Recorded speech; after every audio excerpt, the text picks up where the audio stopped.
سلام دوستان عزیز، امروز در این ویدیو میخواهم شما را با 10 تا از سلبریتی های پولدار دنیا تا سال 2023 معرفی کنم. آقای جورج لوکاس، خالق جنگ ستارگان با ثروت خالص 10 میلیارد دلار، ثروتمندترین سلبریتی جهان به شمار میآید.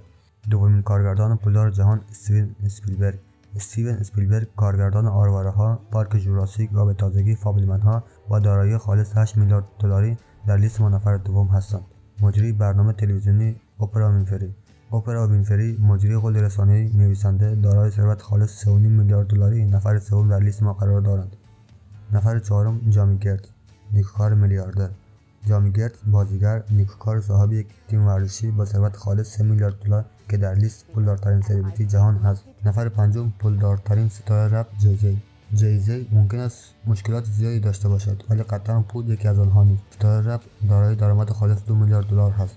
خواننده محبوب دایموند ریحانا، خواننده آهنگ معروف دایموند و بزرگترین نام در موسیقی با دارایی 1.7 میلیارد دلار در رتبه 6 از فهرست ثروتمندترین سلبریتی جهان قرار دارد.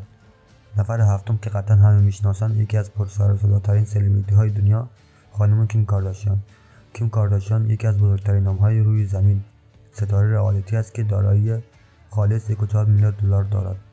ثروتمندترین سلبریتی بریتانیا، سر پول مکارتی، عضو افسانه بیتلز با ثروت خالص 1.2 میلیارد دلار نفر هشتم و همچنین ثروتمندترین سلبریتی بریتانیا در فهرست قرار گرفته است. نفر نهم اسلاویکا اکلستون، مدل سابق و همسر سابق قهرمان فرمول 1 برنی اکلستون، دارای درآمد خالص 1.2 میلیارد دلار است. شعبده‌باز میلیاردر دیوید کاپرفیلد با ارزش دارایی خالص 1 میلیارد دلار، ثروتمندترین شعبده‌باز در روی کره زمین است که جایگاه دهم از فهرست پولدارترین سلبریتی جهان را تصاحب کرده است.